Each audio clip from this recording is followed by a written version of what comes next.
Hi guys, I'm Mr. Mike. Let me just start off saying that grammar isn't everything.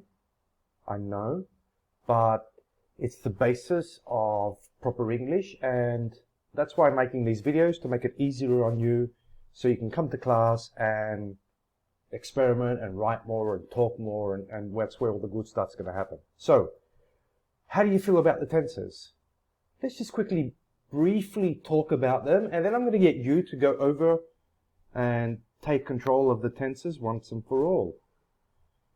So let's have a look at a few things about the tenses. To start off, tenses is when we're creating sentences and questions and answers and phrases expressing a certain time. And basically, well, when we're talking about time, we're talking about the now, what's happening now. Or we're talking about, telling a story about something that happened in the past.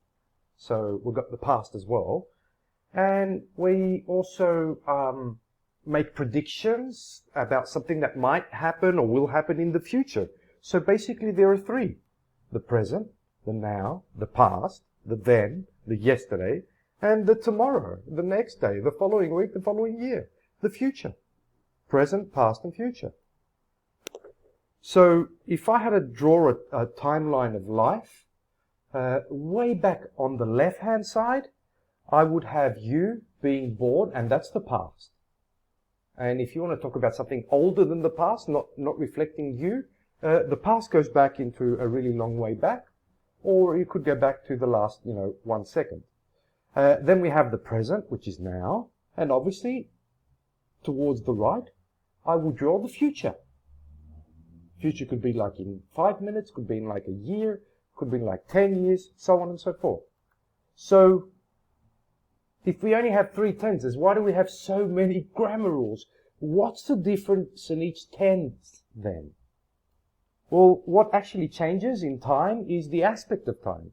So I googled that, because that's where all the answers are, and basically it says, the aspect refers to the duration of an event within a particular tense. In other words, the aspect of a tense allows us to describe or understand how an event unfolds over time. And basically, there's the simple aspect, the continuous, the perfect simple, the perfect continuous. Or for me, the simple, the continuous are perfect, but the perfect has perfect simple, perfect continuous. So, what does that mean to you? That means that there's a present simple, present continuous, present perfect simple, present perfect continuous. Past simple, past continuous, past perfect simple, past perfect continuous. Future simple, future continuous, future perfect simple, future perfect continuous. So basically you have to get around that because you've been learning tenses since you're in junior A, so you're now at an advanced stage, and it's up to you.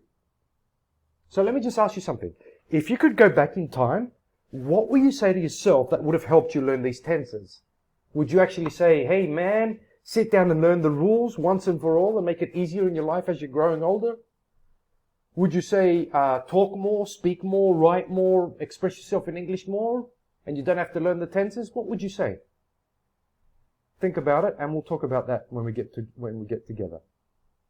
Also, if you created a table for all these tenses, how would you imagine it to be in your mind? Like, could you imagine like A4 pages stuck together with sticky tape and unfolding in the present, the past, and the future, and have all these rules underneath and maybe some drawings?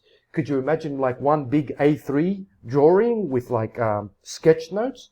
Think about that, because I think this imaginary drawing table would be awesome if you could actually, make it. And here's a task. I want you to feel what these younger students feel. You've been in their shoes. Let's help them out. How would you create a table to help younger students understand all the tenses in one shot? Bang, in your face. Think about that. Maybe make a rough plan, start drawing, designing it, and come to class and we'll talk about it. Bye for now.